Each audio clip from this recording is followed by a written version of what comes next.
भगत और भगवान की कहानी। इसे श्री राधा रानी कृपा कटाक्ष ने प्रकाशित किया है।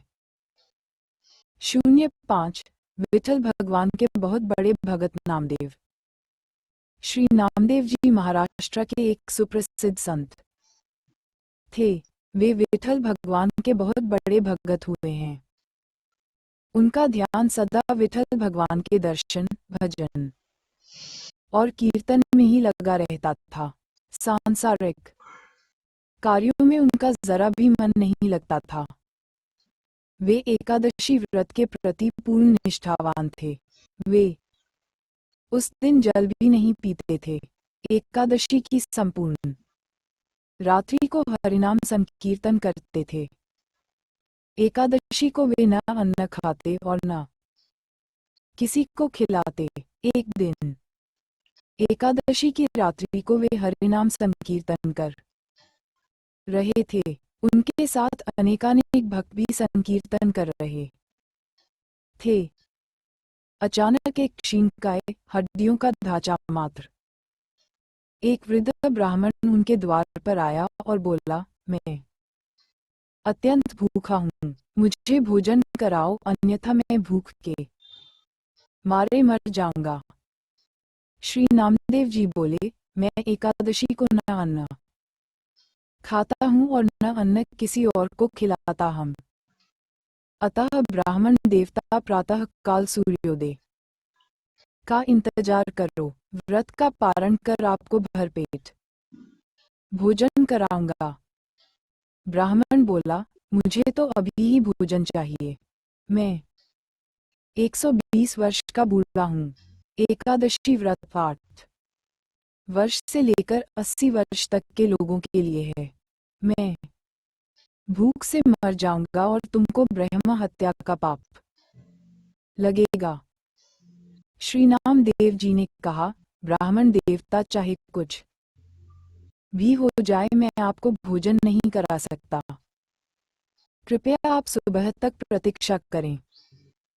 श्री नामदेव जी के ऐसे व्यवहार के प्रति अन्य ग्रामवासियों ने नामदेव जी को निष्ठुर कहा और ब्राह्मण को भोजन देना चाहा, परंतु ब्राह्मण ने भोजन लेने से इनकार कर दिया और कहा, यदि मैं भोजन ग्रहण करूंगा तो सिर्फ और सिर्फ नामदेव से ही करूंगा। श्री नामदेव जी ने जब ब्राह्मण को भोजन न दिया तो कुछ ही समय में उसके प्राण पखेरु उड़ गए। वहां उपस्थित सभी लोग श्री नामदेव जी के प्रति अपशब्द कहने लगे और उन्हें हत्यारा कहकर संबोधित करने लगे। श्री नामदेव जी कुछ न बोले, पूर्ववत विठल भगवान के भजन और कीर्तन में ही लगे रहे तथा एक पल के लिए उठे और मृतक शरीर को ढक कर रख दिया। वह मृतदेह के समक्ष नाम संकीर्तन करते रहे।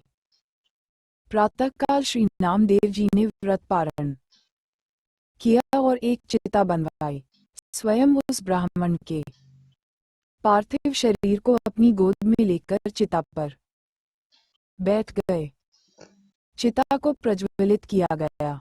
जब आग की लपटें श्री नामदेव जी तक पहुंचने ही वाली थी तो अचानक वह ब्राह्मण उठा और श्री नामदेव जी को उठाकर चिता से बाहर कूद पड़ा। जब तक नामदेव जी कुछ समझ पाते, वह बूढ़ा अंतर्धान हो गया। स्वयं विठल भगवान ही उनकी परीक्षा लेने आए थे। इस घटना को देखकर सब आश्चर्यचकित हो गए और श्री नामदेव जी की जय जयकार करने लगे। धन्य हैं श्री नामदेव जी। चित्त में प्रज्ञा का प्रकाश, ज्ञान का दीपक जले, तभी ठाकुर जी का निराकार स्वरूप दिखाई देता है। भागवत श्रवण से चित्त रूपी दीपक जलाने का प्रयास मानव को करना चाहिए। मानव को अज्ञानता से लड़ना चाहिए, मगर आलोचना और अज्ञानता पर चर्चा करके अपना समय बर्बाद नहीं करना चाहिए। 4 देवर्षि नारद एक बार देवर्षि नारद के मन में आया कि भगवान के पास बहुत महल आदि है, एक आध हमको भी दे दें तो यहीं आराम से टिक जाएं, नहीं तो इधर उधर घूमते रहना पड़ता है। भगवान के द्वारिका में बहुत महल थे। नारद जी ने भगवान से कहा, भगवान, आपके बहुत महल हैं, एक हमको दो तो हम भी आराम से रहें। आपके यहाँ खाने पीने का इंतजाम अच्छा ही है। भगवान ने सोचा कि यह मेरा भक्त है, विरक्त सन्यासी है। अगर यह कहीं राजसी ठाठ में रहने लगा तो थोड़े दिन में ही इसकी सारी विरक्ति भक्ति निकल जाएगी। हम अगर सीधा ना करेंगे तो यह बुरा मान जाएगा, लड़ाई झगड़ा करेगा कि इतने महल हैं और एक महल नहीं दे रहे हैं। भगवान ने चतुराई से काम लिया। नारद से कहा, जाकर देख ले, जिस मकान में जगह खाली मिले वही तेरे नाम कर देंगे। नारद जी वहां चले। भगवान की तो 16,108 रानियां और प्रत्येक के 11 बच्चे भी थे। ये द्वापर युग की बात है। सब जगह नारद जी घूम आए लेकिन कहीं एक कमरा भी खाली नहीं मिला, सब भरे हुए थे। आकर भगवान से कहा, वहां कोई जगह खाली नहीं मिली। भगवान ने कहा, फिर क्या करूं, होता तो तेरे को दे देता। उद्धरण चिन्ह। नारद जी के मन में आया कि यह तो भगवान ने मेरे साथ धोखाधड़ी की है, नहीं तो कुछ न कुछ करके किसी को इधर उधर शिफ्ट कराकर खिसकाकर एक कमरा तो दे ही सकते थे। इन्होंने मेरे साथ धोखा किया है तो अब मैं भी इन्हें मजा चखाकर छोड़ूंगा। नारद जी रुक्मिणी जी के पास पहुंचे। रुक्मिणी जी ने नारद जी की आवभगत की, बड़े प्रेम से रखा। उन दिनों भगवान सत्यभामा जी के यहाँ रहते थे। एक आध दिन बीता तो नारद जी ने उनको दान की कथा सुनाई, सुनाने वाले स्वयं नारद जी। दान का महत्व सुनाने लगे कि जिस चीज का दान करोगे वही चीज आगे तुम्हारे को मिलती है। जब नारद जी ने देखा कि यह बात रुक्मिणी जी को जम गई है तो उनसे पूछा, आपको सबसे ज्यादा प्यार किससे है? रुक्मिणी जी ने कहा, यह भी कोई पूछने की बात है, भगवान हरि से ही मेरा प्यार है। कहने लगे, फिर आपकी यही इच्छा होगी कि अगले जन्म में तुम्हें वे ही मिलें। रुक्मिणी जी बोली, इच्छा तो यही है। नारद जी ने कहा, इच्छा है तो फिर दान कर दो, नहीं तो नहीं मिलेंगे। आपकी सौतें भी बहुत है और उनमें से किसी ने पहले दान कर दिया, उन्हें मिल जाएंगे। इसलिए दूसरे करें, इसके पहले आप ही कर दे। रुक्मिणी जी को तजच गई कि जन्म जन्म में भगवान मिले तो दान कर देना चाहिए। रुक्मिणी से नारद जी ने संकल्प करा लिया। अब क्या था, नारद जी का काम बन गया। वहां से सीधे सत्यभामा जी के महल में पहुंच गए और भगवान से कहा कि उठाओ कमंडलू और चलो मेरे साथ। भगवान ने कहा, कहाँ चलना है, बात क्या हुई? उद्धरण चिन्ह। नारद जी ने कहा, बात कुछ नहीं, आपको मैंने दान में ले लिया है। आपने एक कोठरी भी नहीं दी तो मैं अब आपको भी बाबा बनाकर पेड़ के नीचे सुलाऊंगा। सारी बात कह सुनाई। भगवान ने कहा, रुक्मिणी ने दान कर दिया है तो ठीक है, वह पटरानी है, उससे मिल तो आए। भगवान ने अपने सारे गहने गांठें रेशम के कपड़े सब खोलकर सत्यभामा जी को दे दिए और बलकल वस्त्र पहनकर भस्मी लगाकर और कमंडलू लेकर वहां से चल दिए। उन्हें देखते ही रुक्मिणी के होश उड़ गए। पूछा, हुआ क्या? उद्धरण चिन्ह। भगवान ने कहा, पता नहीं, नारद कहता है कि तूने मेरे को दान में दे दिया। उद्धरण चिन्ह। रुक्मिणी ने कहा, लेकिन वे कपड़े गहने कहाँ गए? उत्तम केसर को छोड़कर यह भस्मी क्यों लगा ली?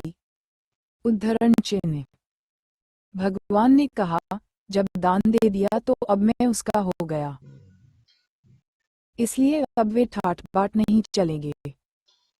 अब तो अपने भी बाबा जी होकर जा रहे हैं।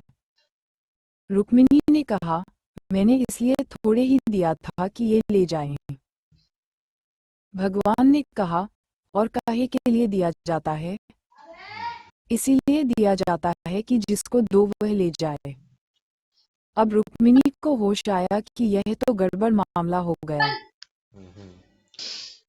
नारद जी ने कहा, अब तो जो हो गया सो हो गया, अब मैं ले जाऊंगा। रुक्मिणी जी बहुत रोने लगी। तब तक हल्ला गुल्ला मचा तो और सब रानियां भी वहां इकट्ठी हो गई। सत्यभामा, जाम्बवती सब समझदार थीं।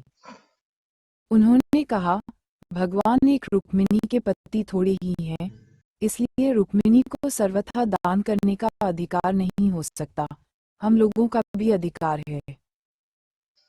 नारद जी ने सोचा ये तो घपला हो गया।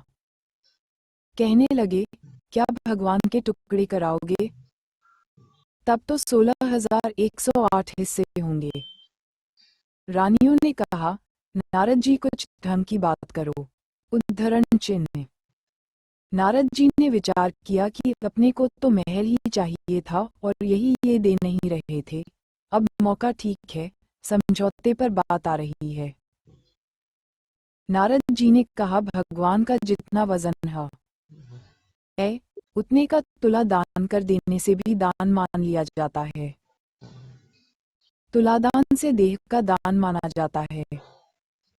इसलिए भगवान के वजन का सोना, हीरा, पन्ना दे दो। इस पर सब रानियां राजी हो गई।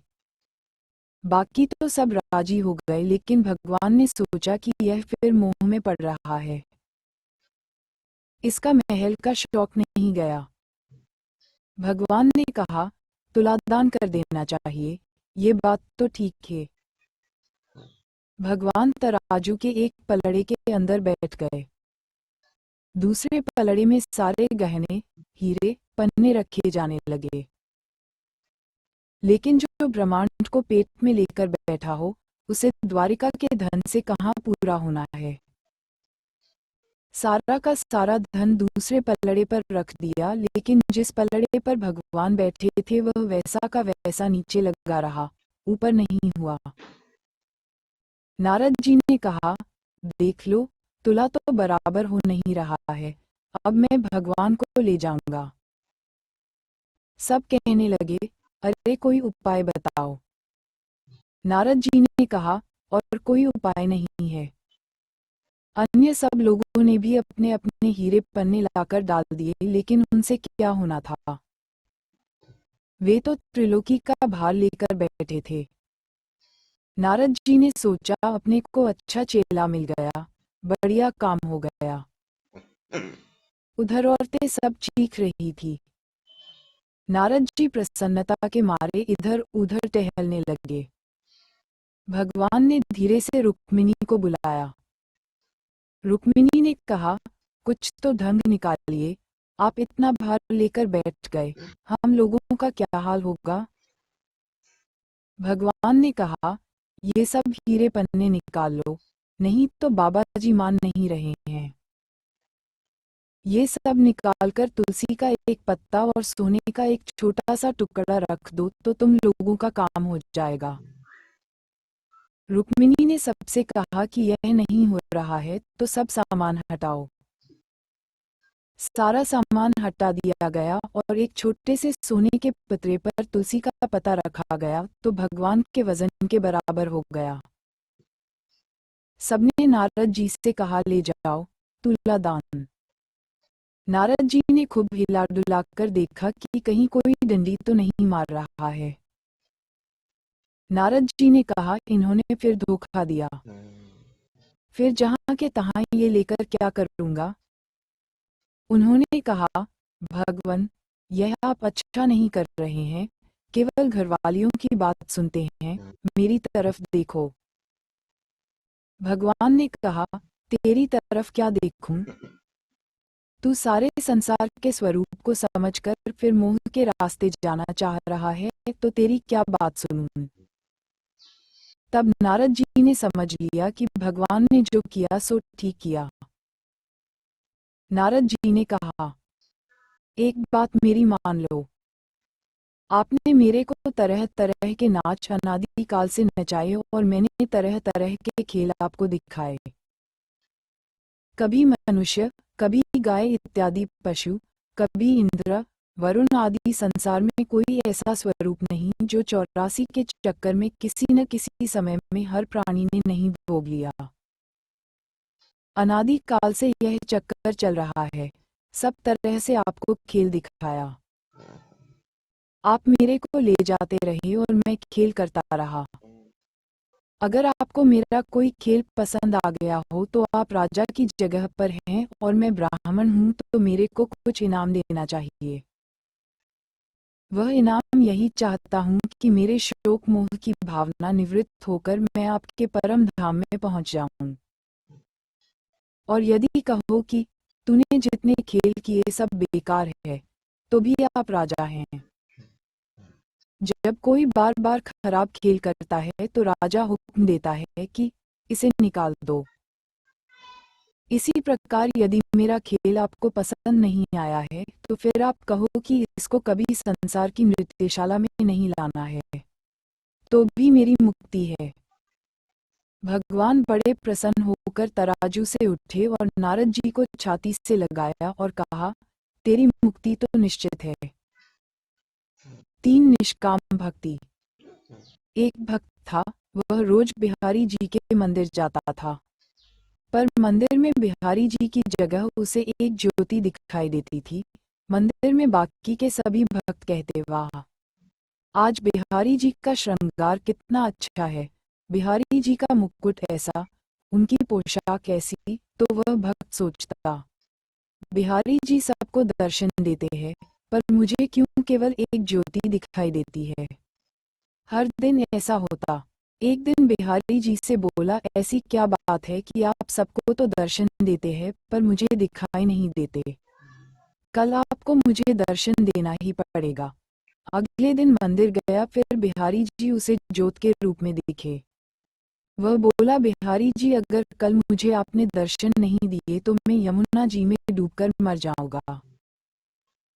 उसी रात में बिहारी जी एक कोढ़ी के सपने में आए जो कि मंदिर के रास्ते में बैठा रहता था, और बोले, तुम्हें अपना कोढ़ ठीक करना है। वह कोढ़ी बोला, हाँ भगवान। भगवान बोले, तो सुबह मंदिर के रास्ते से एक भक्त निकलेगा, तुम उसके चरण पकड़ लेना और तब तक मत छोड़ना जब तक वह ये न कह दे कि बिहारी जी तुम्हारा कोढ़ ठीक करे। अगले दिन वह कोढ़ी रास्ते में बैठ गया। जैसे ही वह भक्त निकला, उसने चरण पकड़ लिए और बोला, पहले आप कहो कि मेरा कोढ़ ठीक हो जाए।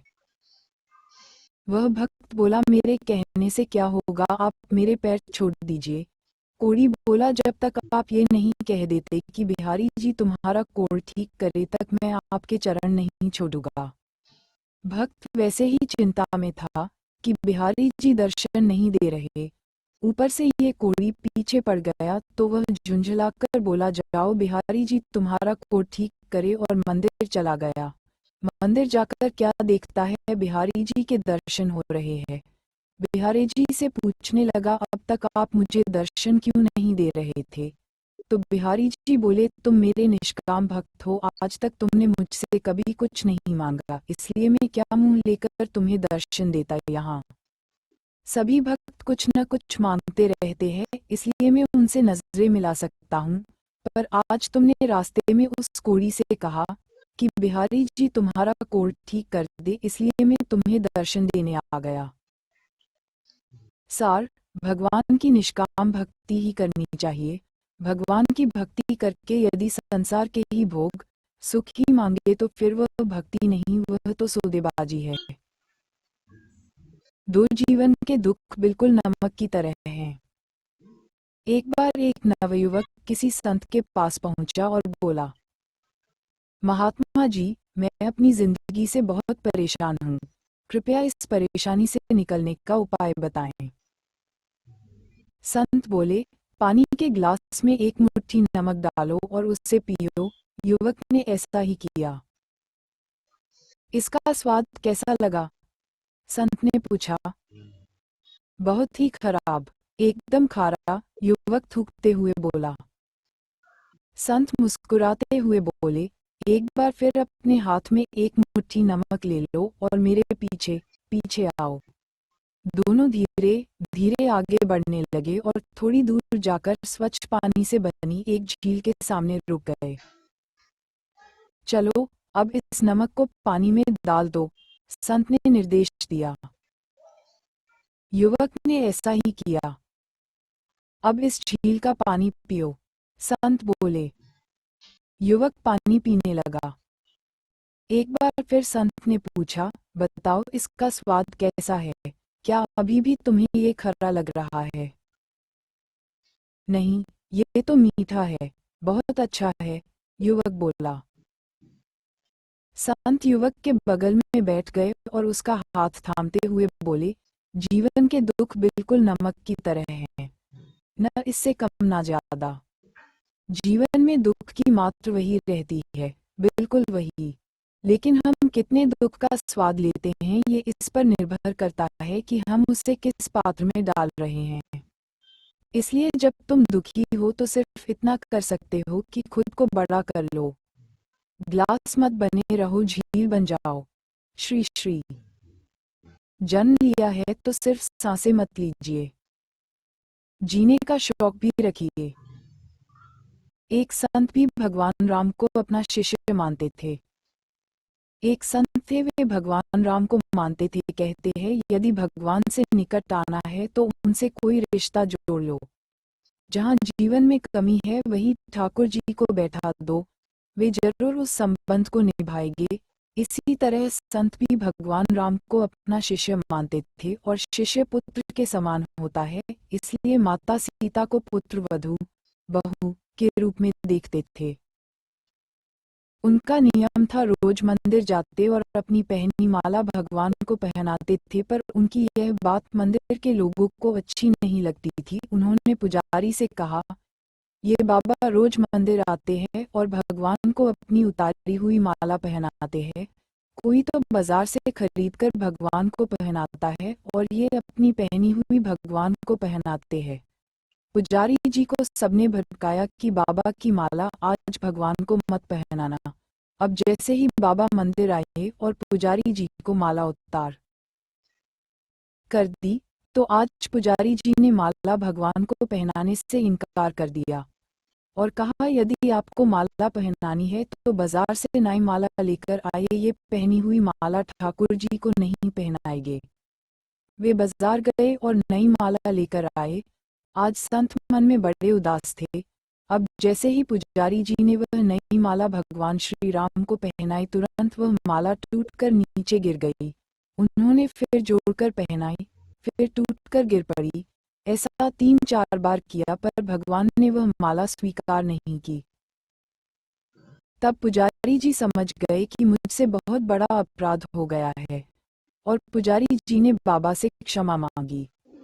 संत सीता जी को बहू मानते थे, इसलिए जब भी मंदिर जाते पुजारी जी सीता जी के विग्रह के आगे पर्दा कर देते थे। भाव ये होता था कि बहू ससुर के सामने सीधे कैसे आए, और बाबा केवल राम जी का ही दर्शन करते थे। जब भी बाबा मंदिर आते तो बाहर से ही आवाज लगाते, पुजारी जी हम आ गए, और पुजारी जी झट से सीता जी के आगे पर्दा कर देते। एक दिन बाबा ने बाहर से आवाज लगाई, पुजारी जी हम आ गए। उस समय पुजारी जी किसी दूसरे काम में लगे हुए थे, उन्होंने सुना नहीं। तब सीता जी ने तुरंत अपने विग्रह से बाहर आई और अपने आगे पर्दा कर दिया। जब बाबा मंदिर में आए और पुजारी ने उन्हें देखा तो बड़ा आश्चर्य हुआ और सीता जी के विग्रह की ओर देखा तो पर्दा लगा है। पुजारी बोले, बाबा आज आपने आवाज तो लगाई ही नहीं। बाबा बोले, पुजारी जी मैं तो रोज की तरह आवाज लगाने के बाद ही मंदिर में आया। तब बाबा समझ गए कि सीता जी ने स्वयं की आसन छोड़कर आई और उन्हें मेरे लिए इतना कष्ट उठना पड़ा। आज से हम मंदिर में प्रवेश ही नहीं करेंगे। अब बाबा रोज मंदिर के सामने से निकलते और बाहर से ही आवाज लगाते, अरे चेला राम तुम्हें आशीर्वाद है, सुखी रहो, और चले जाते। सच है, भक्त का भाव ठाकुर जी रखते हैं और उसे निभाते भी है। चलो मन वृंदावन की ओर, प्रेम का रस जहाँ छलके है। कृष्णा नाम से भोर, भक्ति की रीत जहाँ पल पल है, प्रेम प्रीति की डोर। राधे राधे जपते जपते दिख जाए चित चोर, चलो मन वृंदावन की ओर।